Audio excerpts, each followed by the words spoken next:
Let's say we have a frame with length and height of L. One of its columns is fixed and another is on roller support. Loading-wise, only uniformly distributed load is applied on the horizontal member. A structure like this experiences side sway because of its unsymmetrical configuration. The internal moments are first assumed acting in clockwise direction.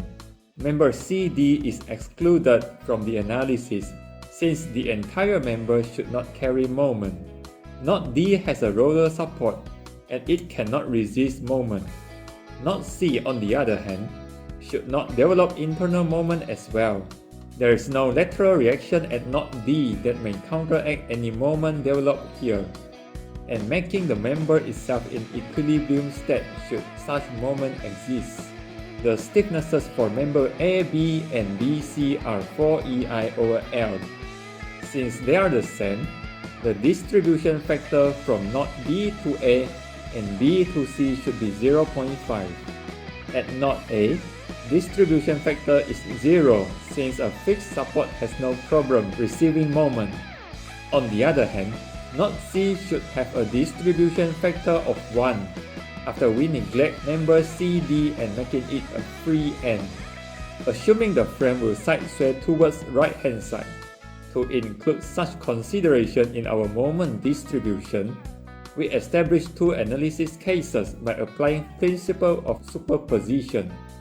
In the first case, we add a lateral force R and use it to counter side sway. Original loading is applied under this condition. In the second case, R is applied at the same node but in opposite direction. Let's focus on the first case. FEM is only developed in member BC. Next, we deploy our moment distribution table and proceed with calculation. The calculation continues until the distribution moment is close to 0. At this point, we sum up the FEM, distributed and carryover moment under all columns to determine respective internal moments. Our next mission is to determine the value of R by taking equilibrium in horizontal direction. We know reaction AX equals to R. Reaction AX, on the other hand, can be solved by taking equilibrium in X direction for member AB. As a result, the value of R is 5WL over 48. Focusing on the second case, by pulling the frame towards right hand side, we develop FEM in vertical member. Therefore, we assume unit moment of -1 is developed in MAB and MBA. The convention complies with the FEM formulation for members subjected to end displacement. Next, we construct moment distribution table and solve for the internal moments. Then, we use the same method to calculate shear force VA, and eventually use it to determine the value of R for case 2. Now, we know the internal moments developed when lateral force of 37 over 32L is applied.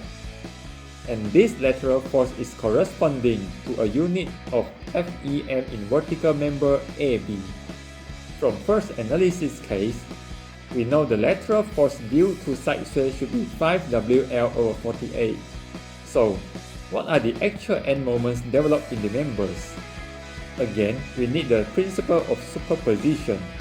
The internal moments under original loading can be obtained directly from those calculated in case 1. The additional effect of side sway can be calculated by multiplying the ratio of R from case 1 to case 2 with the internal moments from case 2. By summing both terms, we obtain the actual internal moments in all members. Thank you for watching. If you find this video helpful, please share it with your friends. We'll see you guys soon. Goodbye.